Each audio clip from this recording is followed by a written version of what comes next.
GDP में 40 साल की सबसे बड़ी गिरावट दर्ज हुई है। हर सेक्टर जमींदोज हो गया है, मगर बाजार का बुल है कि बेधड़क चला जा रहा है। -23.9 जीडीपी के आंकड़ों ने इस बात की तस्दीक भी कर दी है कि इकोनॉमी की कमर बुरी तरह टूट गई है। लेकिन उसके ठीक दूसरे दिन सेंसेक्स करीब 250 पॉइंट तेजी के साथ बंद हुआ। और ये सिर्फ एक दिन की कहानी नहीं है।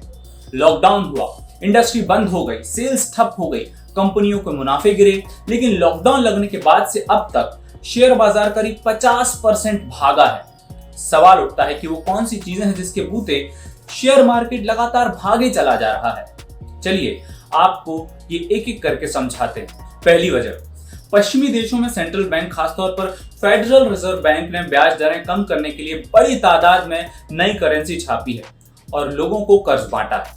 फरवरी से अगस्त के बीच में फेडरल रिजर्व बैंक ने करीब $2.8 ट्रिलियन करेंसी छापी है।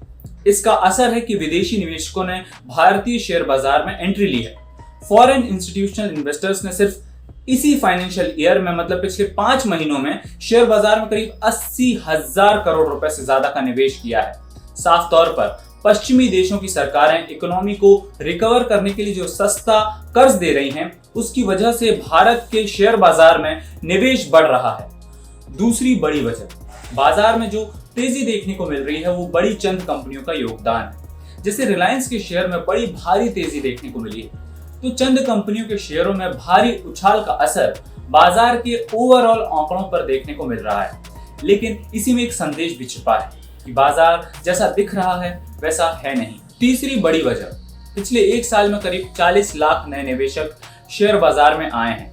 वहीं मार्च महीने के बाद से 25 लाख नए निवेशक शेयर बाजार में आए हैं।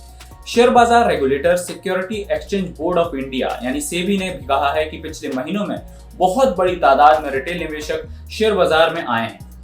दरअसल इसकी सबसे बड़ी वजह यह है कि बैंकों में जमा पर बहुत कम ब्याज मिल रहा है। ऐसे में जिनके पास पूंजी है और जो निवेश करना चाहते हैं वो शेयर बाजार का रुख कर रहे हैं। साथ ही कोरोना और लॉकडाउन में भी कमाई के दूसरे मौकों में कमी के कारण लोग शेयर बाजार में कुछ कमाई का मौका देख रहे हैं। लिहाजा चिंदी शेयरों में जमकर निवेश हो रहा है।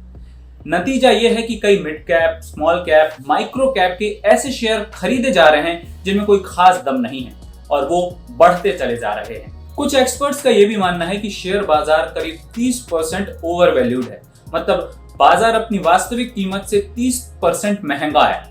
जैसा कि एक्सपर्ट्स कह रहे हैं कि अगर मार्केट ओवर वैल्यूड है तो साफ है कि बाजार में आने वाले दिनों में करेक्शन देखने को मिलेगा।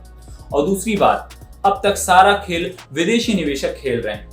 अगर वो पैसा निकालना शुरू कर देंगे तो बाजार फिर से धड़ाधड़ गिर सकता है। इसलिए रिटेल निवेशक जोश में आकर चिंदी स्टॉक्स में पैसा न डालें। भरोसेमंद कंपनियों में अच्छे इन्वेस्टमेंट एडवाइजर की सलाह लेकर ही पैसा निवेश करें। शेयर बाजार में सोचकर समझकर निवेश करें।